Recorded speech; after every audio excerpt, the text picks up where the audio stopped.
अब खबर सीहोर से है, जहां प्रतिबंध के बाद भी एनालॉग पनीर बन रहा था, जिस पर बड़ी कार्रवाई की गई है। सीहोर में डेयरी से 25 क्विंटल नकली पनीर, एनालॉग पनीर जब्त किया गया है। पैकेट पर कंपनी नाम, लेबलिंग भी गलत मिली। फैक्ट्री में एनालॉग पनीर बन रहा था। एक सप्ताह में दूसरी बार फैक्ट्री पर एक्शन लिया गया।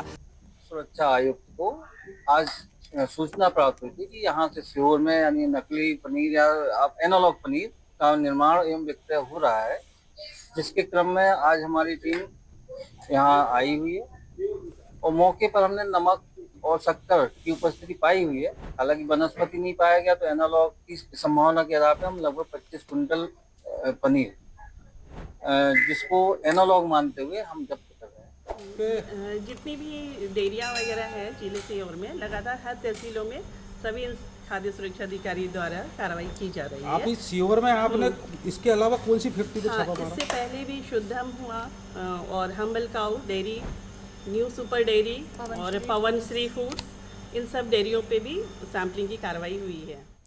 चलिए, इसी खबर पर ज्यादा जानकारी के साथ संवाददाता प्रेम राय हमारे साथ जुड़ गए हैं। प्रेम, एक ही कंपनी पर 2 बार कार्रवाई की गई है, बार बार एक ही कंपनी की तरफ से इस तरीके से नकली पनीर बनाया जा रहा है।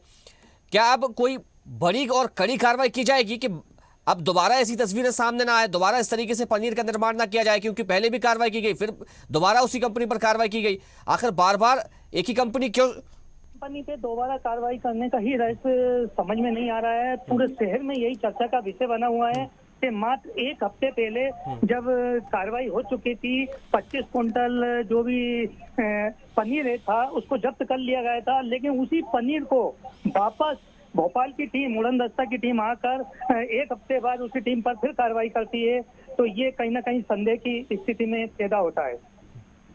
अब क्या कार्रवाई की जा रही है? अब क्या कहा जा रहा है अधिकारियों की ओर से? जब मीडिया की टीम के द्वारा उनसे सवाल पूछे गए कि सीहोर के अंदर कम से कम 1 दर्जन से ज्यादा पनीर फैक्ट्री चल रही हैं, आप उन पर कार्रवाई क्यों नहीं की गई, या आपने पिछले 6 महीने या साल भर में अभी तक क्यों कार्रवाई नहीं की?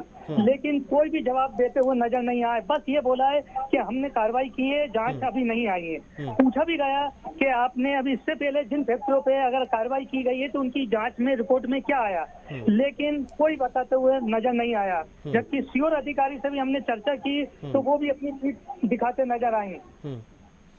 ये जिस कंपनी पर कार्रवाई की गई है, जिस डेयरी पर ये कार्रवाई की गई है, किसकी ये कंपनी है? क्या अब कंपनी के मालिक का इस मामले को लेकर कोई बयान सामने आया है? हाँ, कंपनी मालिक का ये कहना है कि मैंने बाकायदा इसका लाइसेंस ले रखा था, लेकिन सरकार से जैसे रोक लगी मैंने बंद कर दिया गया।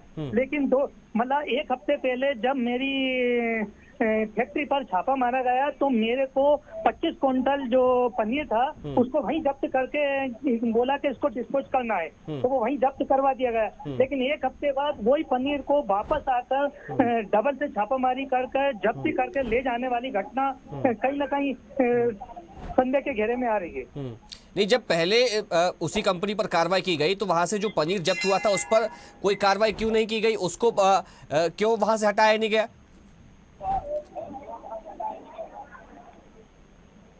हेलो प्रेम, क्या आप मुझे सुन पा रहे हैं? जी जी बोलिए। जब पहले उसी कंपनी पर कार्रवाई की गई थी, पनीर भी जब्त किया गया था, तो पहले क्यों उसे हटाया नहीं गया वहां से? यही तो सबसे बड़ी चौंकाने वाली बात है कि उसी पनीर को उसी जगह पर, उसी फैक्ट्री में, उसी मालिक के यहाँ पर 100 पीस के रूप में जब्त करवा दिया। यानी कहीं ना कहीं कोई बड़ा लेन देन का खेल नजर आ रहा है। लेकिन हम इसकी पुष्टि इसलिए नहीं करते हैं कि बाद में एक हफ्ते बाद वो सीहोर और भोपाल की टीम मिलकर रात के टाइम पर वहाँ पे छापा मारना पहुंची, क्योंकि मीडिया को जैसे ही खबर पहुंच गई तो ये मामला हाईलाइट हो गया। नहीं तो शायद ये मामला अभी आज सुर्खियों में न रहता। क्या ये पूरी घटना किसी बड़े भ्रष्टाचार की ओर इशारा कर रही है? प्रेम, क्या ये घटना किसी बड़े भ्रष्टाचार की ओर इशारा कर रही है? जी सर। प्रेम, क्या आप मुझे सुन पा रहे हैं? क्या ये घटना किसी बड़े भ्रष्टाचार की ओर इशारा कर रही है? जी जी, ये बड़े भ्रष्टाचार के इसलिए कि ये शायद सोचे समझे साजिश के तहत काम कर रहे हैं। और कुछ सूत्रों से हमें जानकारी मिली कि जो एक गायत्री पनीर फैक्ट्री थी जो अभी बंद पड़ी हुई है, उसी के मार्केटिंग के हिसाब से शायद इस फैक्ट्री का भी बाहर माल जा रहा है। और लेकिन बिना प्रूफ, बिना सबूत के कोई भी बोलने को तैयार नहीं है। जबकि उस फैक्ट्री के बारे में भी हमें जानकारी मिल रही है कि वो दिन में बंद है, रात को चलती है, लेकिन हम इसकी पुख्ता जानकारी आपको नहीं दे पाएंगे। चलिए प्रेम, आपको शुक्रिया तमाम जानकारी के लिए।